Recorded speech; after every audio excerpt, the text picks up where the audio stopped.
A group of people asked me, or told me actually, told me to tell them who is Gangaji and what is Gangaji's message.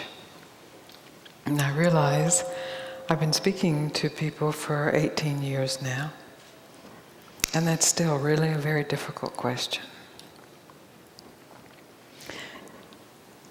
Not in that the answer is difficult, but the answer is actually impossible to phrase in language.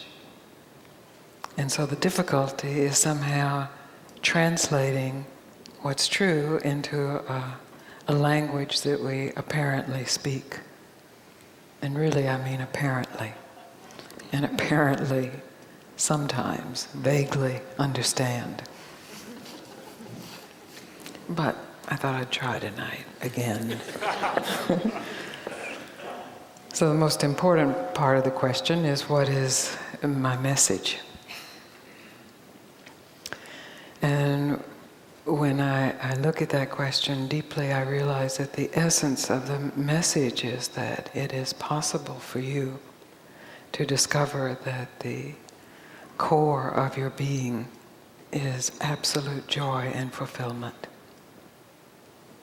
And it is possible to discover that without changing a thing, or without anything not changing. That it is possible to discover it in this moment, and in any moment. An exalted moment or a horrible moment. And that I'm here to support you in that discovery, as my teacher supported me, by means of inquiring into the truth of who you are, which is underneath the story of who you tell yourself you are. The story of who you are is constantly changing and mutating and regressing and elevating and falling down, and with enough power accumulated gets to be actually, as everyone in this room has experienced to some degree, a pretty good story. But the story will never fulfill you because it's not the truth of who you are. And the truth of who you are is present underneath the story. So that the inquiry into the truth is the inquiry into what is untold. Not what you have created, but what has remained uncreated. What is present here, regardless of creation, regardless of gain or loss. And it's my experience that until that is realized, there is really no way of living this life that goes by your name fully and with meaning and with purpose. No full way. There are ways, and you may be living a life of purpose and meaning, but there is a lack in that. Because the purpose and meaning, if it's just a part of your story, is not infused with the fulfillment and the joy and the peace of what is at the core of who you are. So it's very practical as well as transcendental.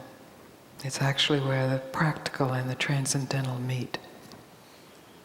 Because transcendentally, you are immortal consciousness.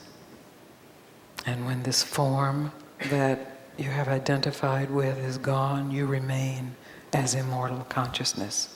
When your personality is gone, when your memories are gone, when your karma is gone, you remain as life itself.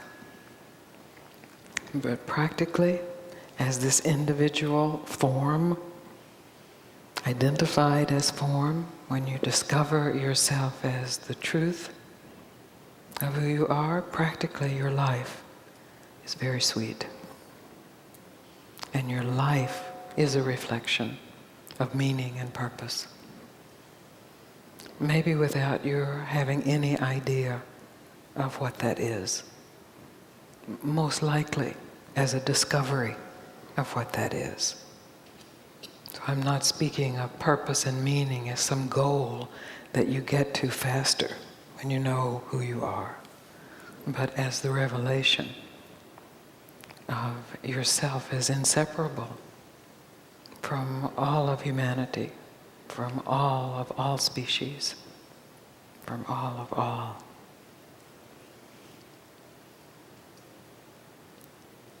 And Gangaji, who is Gangaji? I have no idea. You have lots of ideas. Just a regular human being. And that's extraordinary good news for each of us.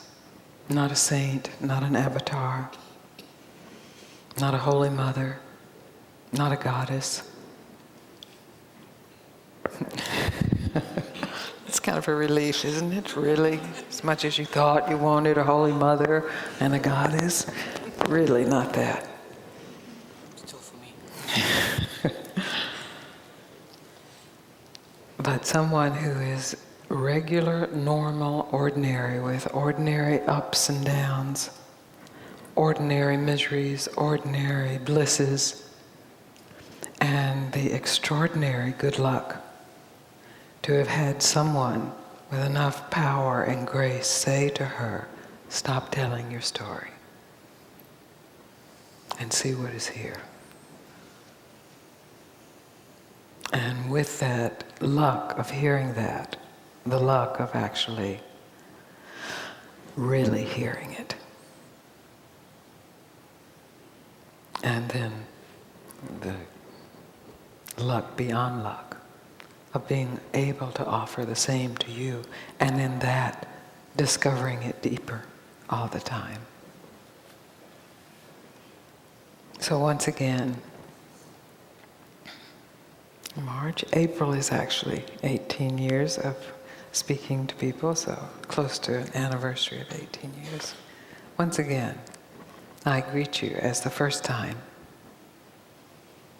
And in this greeting, I invite you to stop imagining who I am, to stop imagining who you are, to stop imagining what enlightenment is, to stop imagining what fulfillment is, to stop imagining what your future will be, and to stop imagining what your past was. And to be here as consciousness, present, and inquiring into what is it that is here. And letting that then lead the mind.